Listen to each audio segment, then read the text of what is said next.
또 네. 아까 그 양자 관련된 가장 연소형 그 관심 학생 얘기를 한번 들어볼까요? 어디 있어요? 네, 안녕하십니까. 서울대학교 물리천문학부 4학년으로 재학 중인 김가연이라고 합니다. 전 현재 한국대학생 양자학회의 총무로 있고요.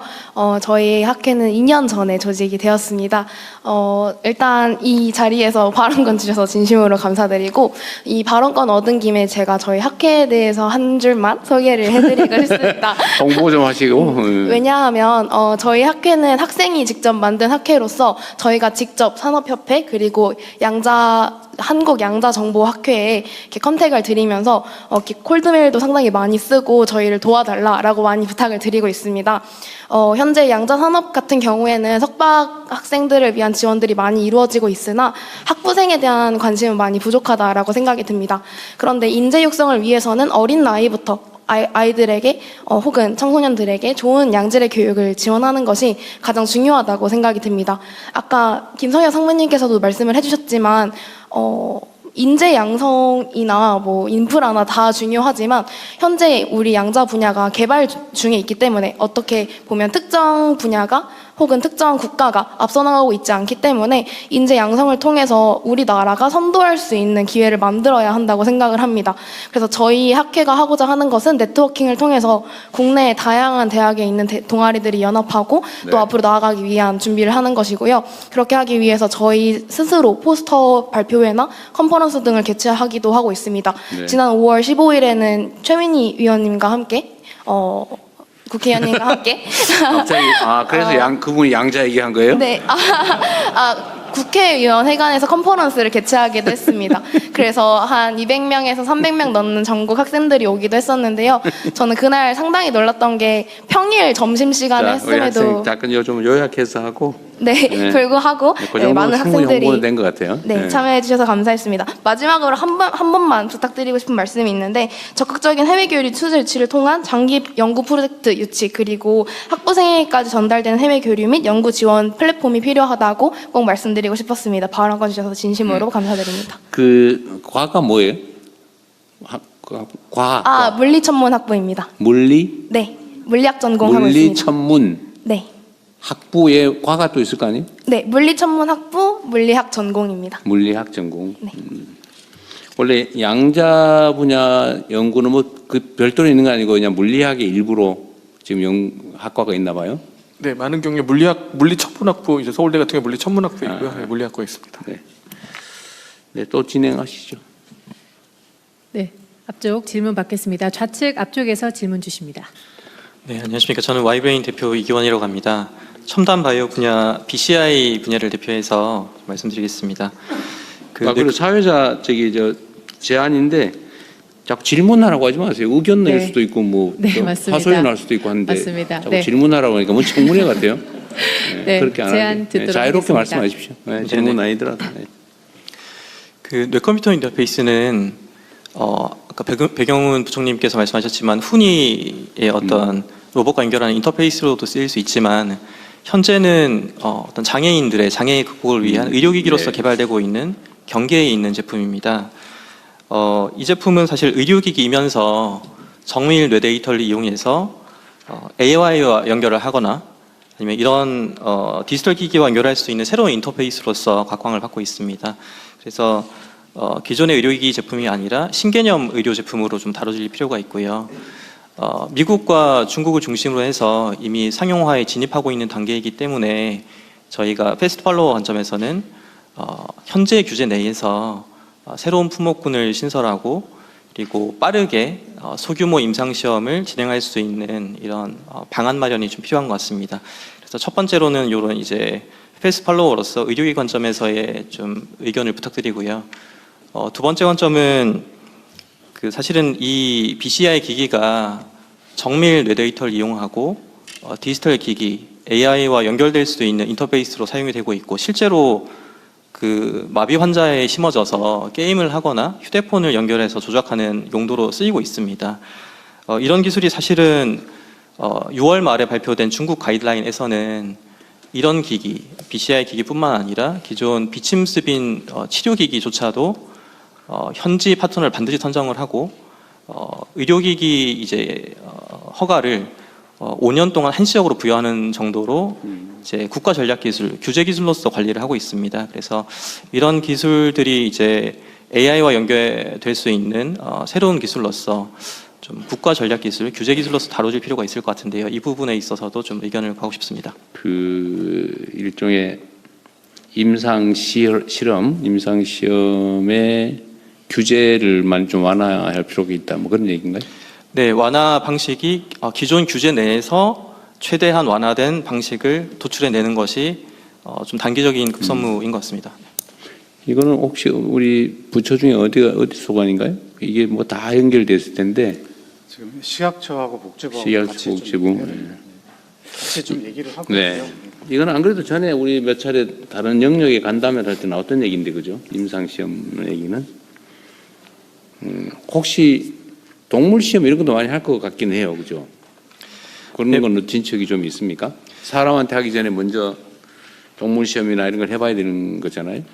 네, 맞습니다. 지금 사실 비글이나 영장류 전임상 단계에서는 이제 진입을 한 기업이 이제 소수 있고 저희도 이제 진입을 앞두고 있는 그런 단계이고요. 다만 그 인체 실험을 하기 전에 뇌에 이제 생체 적합성 테스트를 해야 되는데 공인 시설이 국내에는 전무합니다. 그래서 많은 비용을 들여서 중국에서 그런 테스트를 해야 되는 상황이라서 그런 전임상 인프라도 조금 보완이 필요하고요. 근데 가장 중요한 거는 이 기술 자체가 소재 자체가 뇌에 쓰이지 않던 소재는 아니기 때문에 사실은 미국에서는 인체 임상으로 직행할 수 있는 트랙도 마련이 되어 있습니다. 그래서 그런 부분에 있어서 좀 기존 규제 기관과 긴밀하게 좀 소통할 필요가 있을 것 같습니다. 인체 임상으로 곧바로 가는 문제는 이게 이제 소위 생명윤리, 인권 침해 이런 논란들이 상당히 발생할 수 있는 일이긴 하죠. 맞습니다. 그런 부분들을 해결하기 위해서 기존 뇌신부 자극이라고 하는 기존 품목군이나 뇌전증 환자를 위한 피질 전극의 품목군을 활용해서 임상 진입을 하는 방식을 미국이나 중국이나 이제 다른 국가들에서 활용을 하고 네. 있습니다. 뭐 그냥 이 정도로 다들 비전문가들이라서 이거 좀 규제 완화를 고민을 해봐야 되겠다 이런 정도 외에는 드릴 말씀이 특별히 없네요. 여튼 거기도 예를 들면 이제 규제 문제뿐만이 아니라 인프라 구축에 공공 정부가 역할을 일정 정도는 해야 된다. 그걸 민간 기업이 다 감당할 수는 없다. 그런 얘기도 있는 것 같네요. 네, 맞습니다. 인프라 구축도 중요하고요. 그리고 말씀드렸던 대로 중국에서는 국가 전략 기술로 관리를 하고 사실상 해외 기업이 들어가기 어렵게 만든 그런 구조를 가지고 있기 때문에 국가 그 전략 기술로 지정을 해서 보호하기도 하고 육성하기도 해야 된다. 네, 맞습니다. 실제로 미국에서는 임상 지금 절차상 2030년 정도에 상용화 예상되고 있었는데요. 중국에서 아주 빠르게 임상을 진행을 해서 올해 3월에 이미 첫 제품이 상용화가 됐습니다. 허가가 됐고요. 상용 시술이 이루어지고 있고 해외 기업들이 이제 들어오기 어려운 제도를 또 6월 말에 발표를 했기 때문에 이제 이 분야에서 좀 장기적으로 이제 뇌데이터와 좀 이런 인허가 관련해서 좀 필요할 것 같고요. 좀 많이 서둘러야 되겠네요. 네. 지금 위원회를 좀 가동하고 있습니다. 그래서 복지부, 식약처 같이 논의하고 기업에도 좀 같이 참여하고 계시고 출연연구소도 같이 와서 말씀하신 내용 좀 빨리 서두르도록 하겠습니다. 네. 네, 말씀 감사합니다. 저희 시간 관계상 마지막 의견으로 받겠습니다. 네, 저희 산업통상부 장관님 좌측에서 손 들어주셨는데요. 말씀 부탁드립니다. 네, 안녕하십니까. 저는 포스코 재단법인 포항산업과학연구원에서 지금 핵심 광물과 자원을 정제련, 소재화하고 있는 연구를 하고 있는 정은진 수석연구원입니다. 방금 그 대통령님께서 하소연을 말해도 된다고 말씀하셔서 하소연과 동시에 이제 의견을 같이 좀 말씀을 드리고자 합니다. 그래서 최근 이제 대통령께서 브라질과 칠레 이제 자원 부국의 협력의 중요성을 굉장히 많이 살펴보고 계신 걸로 알고 있습니다. 그래서 저희 같은 경우는 이제 연구원으로서 연구 현장에서 자원을 다루면서 이제 느끼는 점은 자원은 단순히 이제 안정적인 확보로 하는 것이 아니라 이제는 단순한 원료가 아니라 국가 경쟁력과 경제 안보와 이제 그런 기반으로 연결이 된다는 점입니다. 그래서 지금 앞에서 말씀하셨던 이제 양자, SMR 이런 모든 산업의 근간은 모두 다 핵심 광물에 닿아져 있습니다. 그래서 핵심 광물을 이제 확보하고 정제련하고 이제 이런 부분에 대한 부분이 결국은 소부장 경쟁력의 이제 첫 단추를 이제 꿰우는 이제 그런 시발점이라고 생각을 합니다. 그래서 아무리 훌륭한 셰프와 아무리 깨끗하고 좋은 주방이 있어도 식재료가 안정적으로 공급이 되지 못하면 우리가 좋은 요리를 만들지 못하는 것처럼 이런 원료가 이제 정기적으로 안정하게 이제 공급이 되는 부분이 굉장히 중요하다고 생각합니다. 그래서 저 역시 이제 핵심 광물과 어떤 자원을 정제련하는 과정에 이제 닿았던 어려운 부분은 이제 기술적으로는 우리가 이제 기술을 구축을 할 수 있어도 기술이 구축되는데 원료에 대한 가격과 공급처가 바뀌고 또 국제 정세가 달라지면서 결국은 실증과 사업화로 연결되는 부분에 대한 한계를 느낀 점이 있습니다.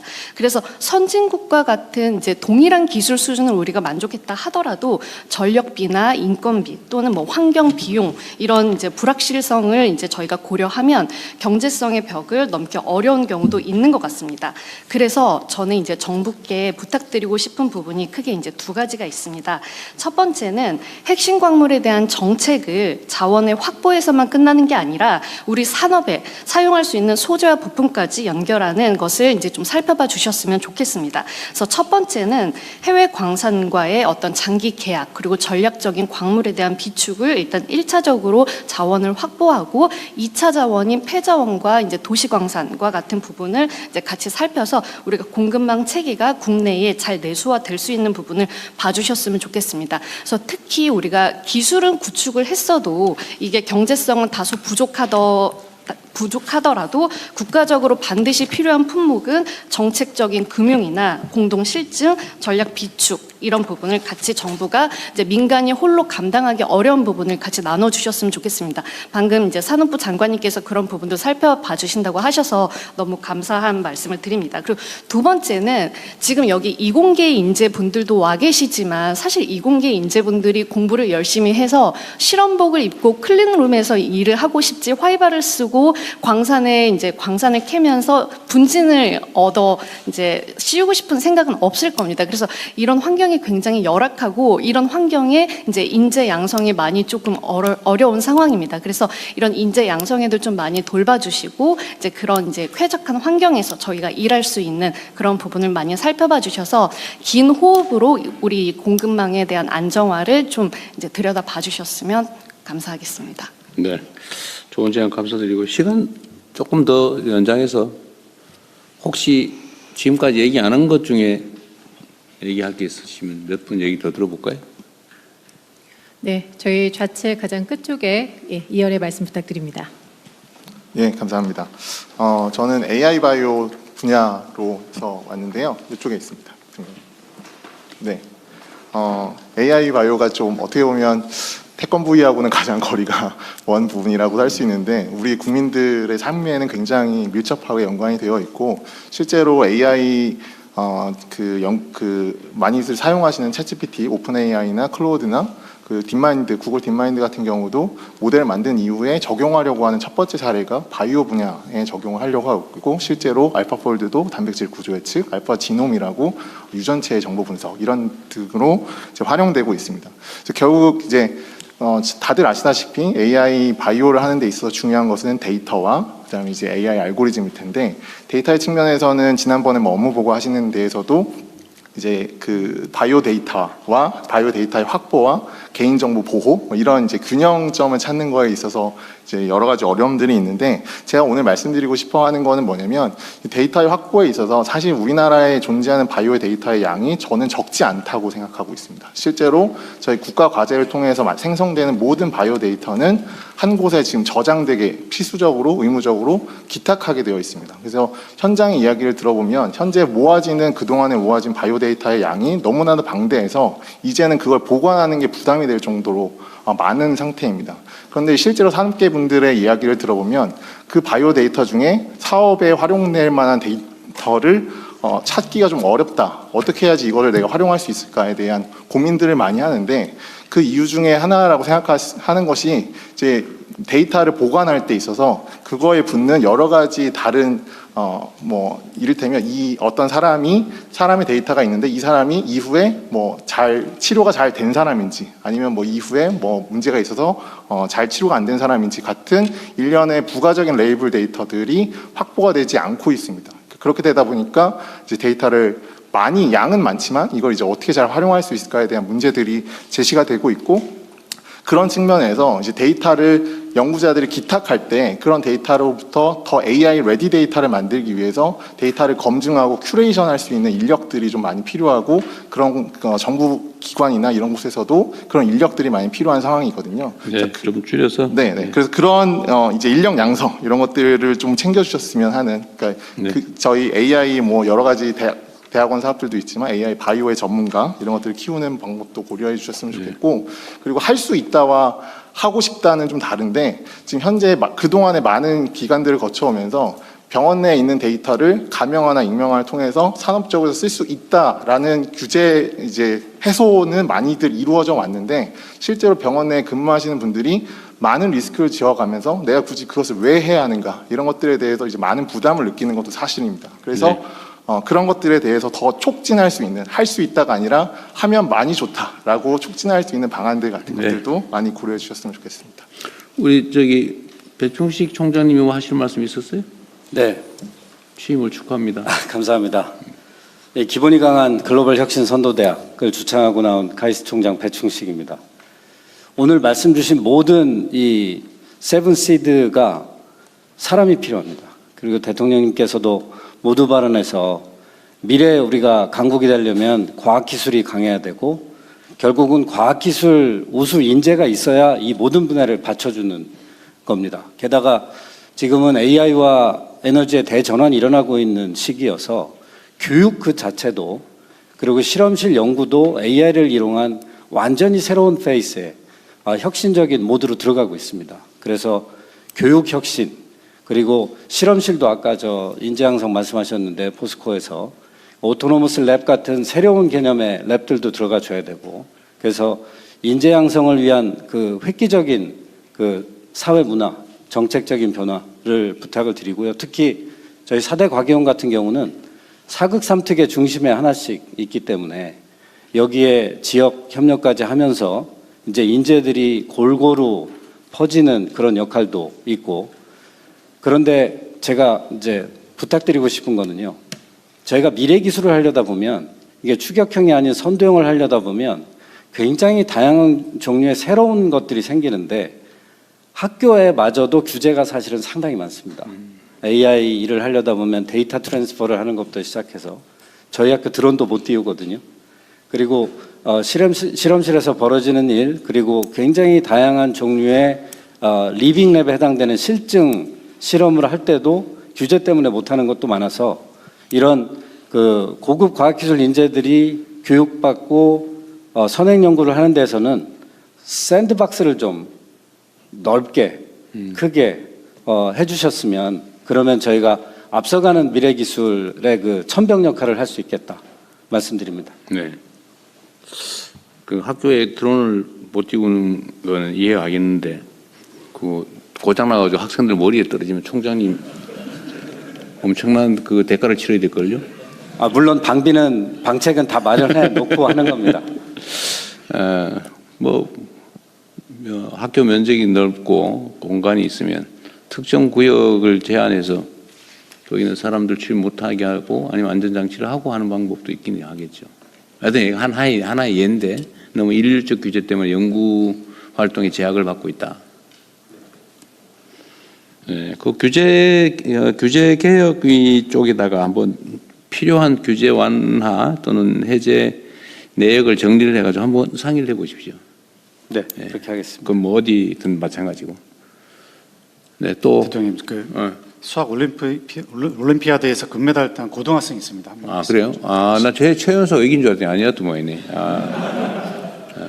안녕하세요. 서울과학고등학교 3학년 이현주입니다. 올해 국제 수학 올림피아드에서 출전해서 만점으로 세계 1위를 한 금메달 딴 박수 한번 축하합니다.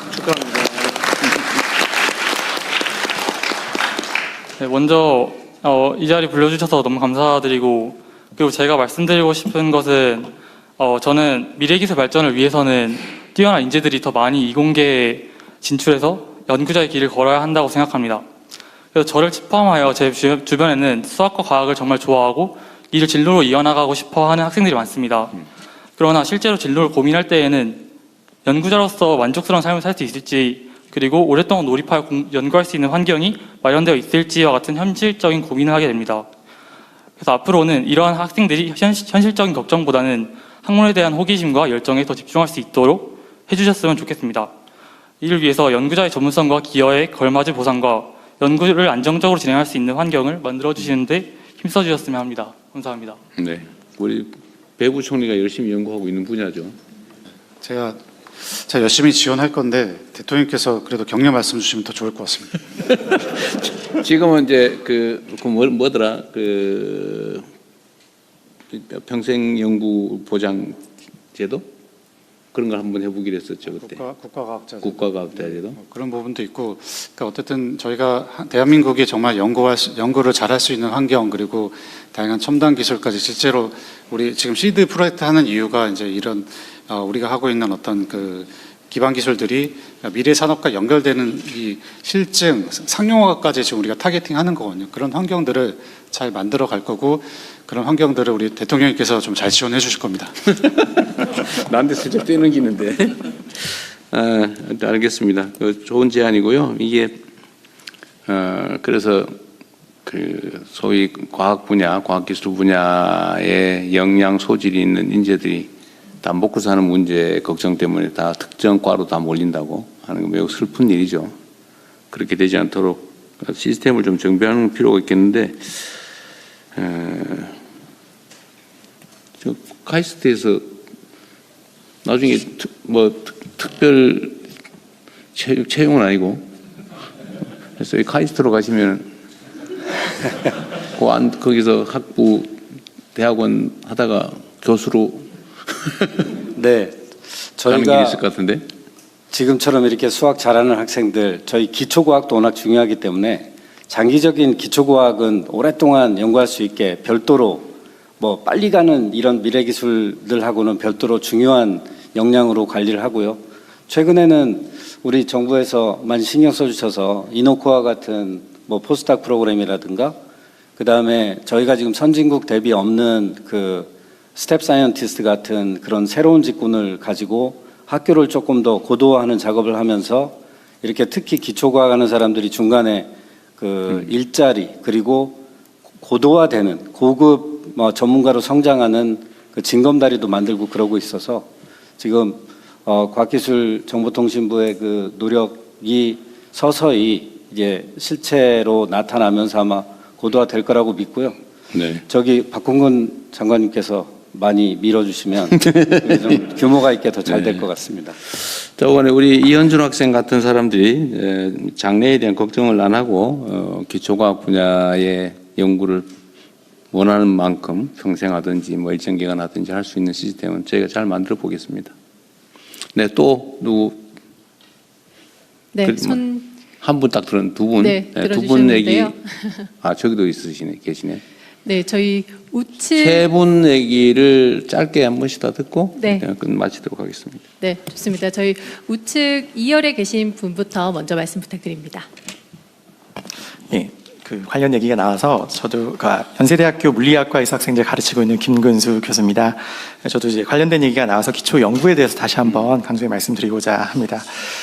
저는 우리가 지금 시점에서 미래의 성장 동력을 논하자면 한 10년, 20년 전에는 우리가 어떤 모습으로 지금을 준비해 왔었나를 좀 살펴볼 필요가 있다고 생각합니다.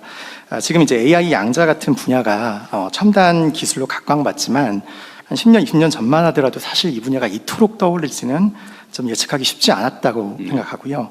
특히 제가 좀 더 익숙한 양자 분야로 말씀을 드리면 제가 학생이던 시절에 아주 평범한 기초 물리학 분야였던 것으로 기억합니다.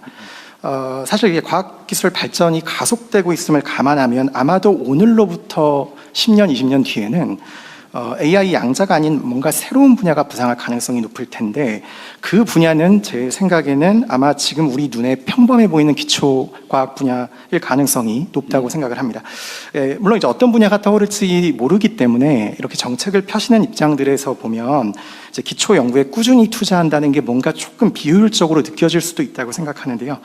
그렇지만 기초 연구가 강하면 미래에 어떤 분야가 떠오르더라도 그것과 관계없이 그 변화에 재빨리 발맞춰 선도적 입지를 차지해 나갈 수 있는 유연성이 생길 수 있고요. 그래서 우리가 늘 새로운 분야가 떠오를 때마다 그것을 이제 선도하는 입장이 아니라 뭔가 빨리 추적해야만 하는 입장에서 출발하게 되는 이유가 제가 생각하기에는 결국 미래 성장 동력의 근본적 씨앗이라고 할 수 있는 기초 연구가 조금 부족하기 때문이 아니었나 이렇게 생각합니다. 그래서 이제 과학기술 선진국에서는 제가 지금 말씀드린 이런 부분을 잘 간파하고 있기 때문에 이제 현재 각광받고 있는 전략 분야에 투자하는 것과 동시에 뭔가 이제 연구자 주도형 기초 연구에도 이제 상당히 투자를 아끼지 않고 있는 것이 아닌가 이런 생각이 들고요. 그래서 이제 분야와 관계없이 이렇게 대체 불가한 우리가 뭐 엔진 같은 거 생각한다면 오히려 강한 기초 연구라는 말씀 드리고 싶었고, 관련해서 이제 연구자 주도의 이제 연구비 포션이라든지 아니면 이제 대학의 이제 필요한 블락 펀딩이라든지 이런 부분들에 좀 더 신경을 많이 써주셨으면 하는 당부입니다. 네. 기초 과학, 기초 인문학 이런 데가 매우 취약해지고 있는 건 사실이죠. 알겠습니다. 또 아까 손 들으셨던 분 세 네, 분의 저희 한정에서 우측의 2열의 뒤쪽 말씀 듣겠습니다. 네, 안녕하세요. 저는 블루포인트 대표를 맡고 있는 이용환입니다. 저희 회사는 기술 스타트업에 초기에 투자를 하고 지원을 해주는 투자 기관입니다. 최근에 굉장히 그 산업의 상황이나 사회 상황이 가장 큰 특징이 너무 변화가 빠르고 그것도 불확실성이 커졌다는 점인데요. 이걸 대응하기 위해서는 제가 생각하기에는 속도, 유연성 그리고 대담성이라고 생각합니다. 근데 이런 것들을 이제 하기 위해서 여러 주체가 있는데 저는 좀 다른 관점에서 투자 기관이기 때문에 모험 자본의 역할에 대해서 조금만 설명을 드려보겠습니다.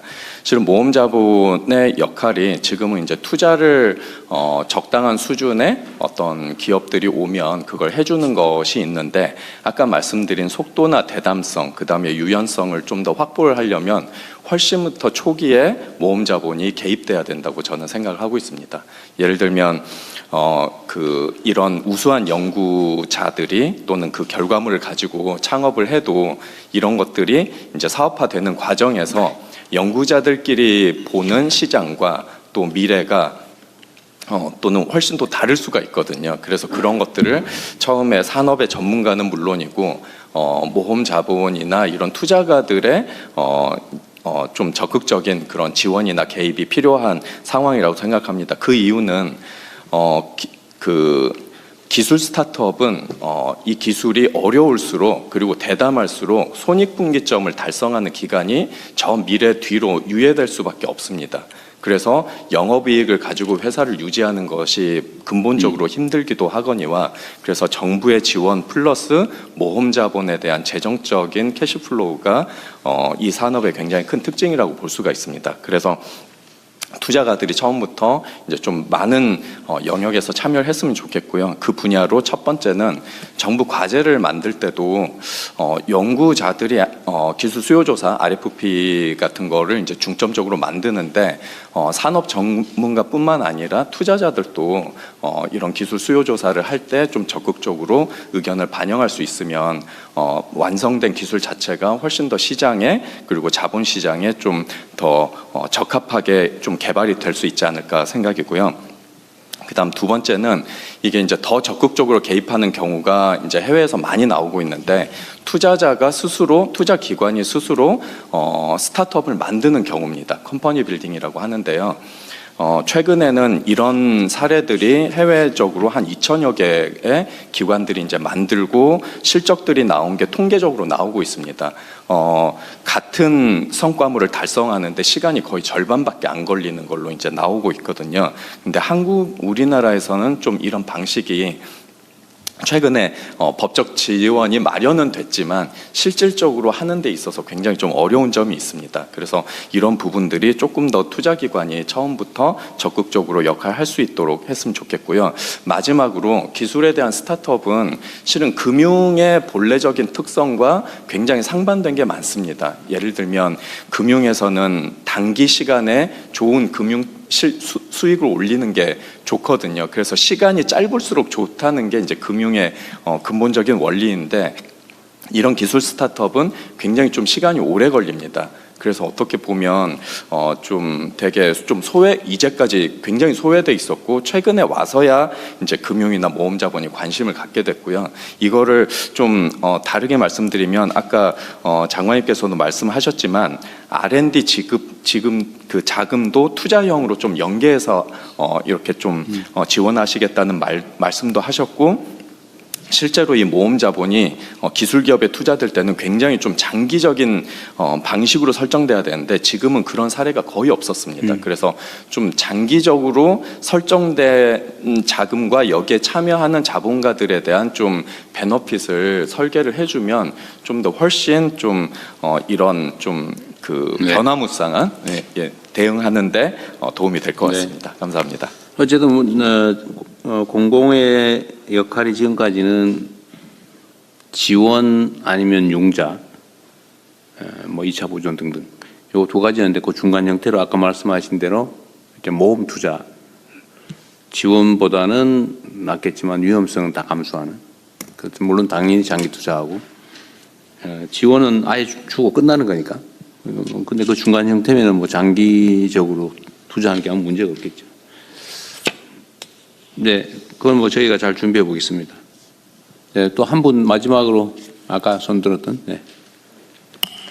네, 안녕하십니까. 저는 한양대학교 과학기술정책연구소에서 연구교수로 일을 하고 있는 박주희라고 합니다. 저는 일단 과학기술정책, 그 중에서도 이제 R&D 혁신과 기초연구정책을 연구하는 연구자입니다. 앞서 그 총장님께서도 말씀을 주신 것과 마찬가지로 제가 대학 연구 현장에서 체감을 해보면 국내 대학 연구소는 여전히 좀 교원과 대학원생 위주로 중심으로 돌아가고 있습니다. 이제 그러다 보니까 학생이 졸업을 하면 그동안 쌓인 연구 역량이나 노하우가 연구소에 남지 않고 떠나는 경우가 굉장히 많습니다. 선진국의 연구 중심 대학 같은 경우에는 아까 언급 주셨던 것처럼 스텝 사이언티스트나 박사후 연구원, 저 같은 연구 교수들이 이제 연구 인력이 함께 연구를 하고 그 지식이 축적이 되고 다시 그 성과가 교육으로 이루어지는 이런 선순환 구조가 있습니다. 이처럼 우리 대학도 안정적인 연구 조직과 그리고 인력 구조를 갖춘 연구 중심 대학으로 발전할 수 있도록 정부 차원의 이런 기반 구축 마련이 필요하다고 생각합니다. 감사합니다. 네, 제가 그 하나 좀 뭐 물어볼게요. 일단 뭐 아까 주 발표자들이 지방에 있는 에너지 공대 또 아까 포항 공대였던가요? 그 지금 예를 들면 지방 대한민국의 제일 심각한 문제이고 과제는 하여튼 수도권 집중이고 수도권 집중의 여러 가지 뭐 원인들이 있긴 하지만 서울 근처로 가야 일자리도 생기고 교육받을 기회도 생기고 좀 뭐 사람 사는 것 같은 환경에서 삶을 누릴 수 있다 뭐 그런 거거든요. 근데 그 중에 예를 들면 아까 여기 에너지 공대 나주에 있는 거죠. 나주에 이번에 학생들 지원율은 엄청 높았다고 그러대요. 그 지방에서 연구하고 생활할 만합니까? 사실 어려움을 겪는 거는 사실이지만 그래도 입시에서는 꽤 성공적인 결과를 내고 있고요. 그다음에 이 지역적인 불리함을 극복하기 위해서 되게 학교 차원에서 노력을 많이 하고 있는데 특히 저희는 일단 교원이나 포스닥의 연봉에 굉장히 신경을 많이 쓰고 있고 그래서 다른 지역보다 훨씬 많이 책정을 해서 그런 거에 불리함을 좀 상쇄시키는 노력을 하고 있고요. 그다음에 나주는 아시다시피 에너지 관련 기업들이 다 모여 있습니다. 그래서 나주에서만 할 수 있는 연구들이 있습니다. 그래요? 나주의 인프라를 써야 되고 나주의 데이터들을 다 융합할 수 있는 지역 특화를 굉장히 좀 전문적으로 육성을 하고 있어서 그런 부분에서 좀 불리함을 많이 극복하고 있다라고 생각을 하고 있습니다. 에너지에 관계된 특히 전기 에너지에 관계된 연구소 아니면 뭐 관련 기업들, 스타트업 뭐 이런 것들이 많이 몰리는 편인가요? 네, 일단 한국전력공사 본사가 있고요. 전력계통 운영하는 전력거래소, 한국전력의 그 자회사들, 데이터를 다루는 KDN, 그리고 에너지공대, 그리고 여기에 같이 협업을 하는 어떤 산업단지 중소기업들 다 몰려 있습니다. 역량 있는 고등교육기관이 어쨌든 지방 도시 활성화에는 꽤 도움이 되는 모양이군요. 만약에 거기 학생이 지금 몇 명이에요? 학년별로? 저희 한 학년에 100명 정도 100명. 되고요. 네. 그 인원수를 많이 늘리면 어때요? 그럼 인원수를 늘린 만큼 사실 교원이랑 교직원 수가 같이 늘어나요. 물론이죠. 네. 네. 비용이 많이 들 거다. 네. 수요는 충분히 있을 것 같아요. 수요는 충분히 있다고 생각합니다. 카이스트도 마찬가지죠. 지금 우리가 걱정이 뭐냐면 예를 들면 소위 이과의 소질이 있는 또는 역량이 있는 학생들이 다 돈 벌기 좋은 안정적으로 돈 벌기 좋은 데로 다 몰리더라. 네. 라는 게 제일 큰 걱정거리잖아요. 요즘 뭐 최근에 한두 회사에 좀 완화되는 것 같긴 한데. 네. 그 문제를 해결할 길이 뭐 학교에 계시니까 정확하게 잘. 저희는 이제 창업 교육을 매우 혁신적으로 뭐 해왔지만 훨씬 더 할 계획이고요.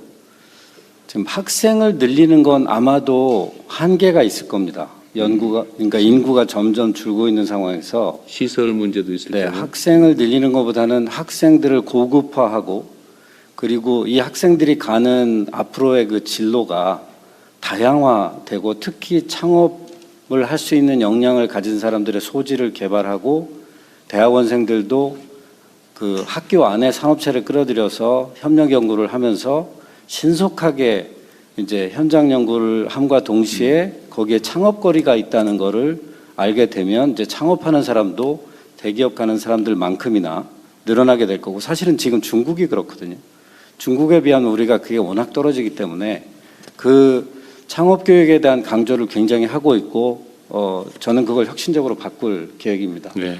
그 제일 중요한 게 이제 엄마들을 설득하는 건데 저희가 이제 엄마들 설득하는 교육, 그 다음에 초중고등 학생들한테 어려서부터 그 마인드가 생기게 한 아웃리치까지 하는 전주기적인 교육으로 창업 교육도 좀 혁신적으로 바꿔나갈 계획입니다. 네. 카이스트가 소위 과학기술 관련 대학 중에서 창업이 제일 많다고 네. 하긴 하더군요. 예, 상대적으로 가장 많고 잘하고 있습니다. 그래도 중국보다는 10분의 1이라서 훨씬 더 많이 해야 된다고 생각하고 있습니다.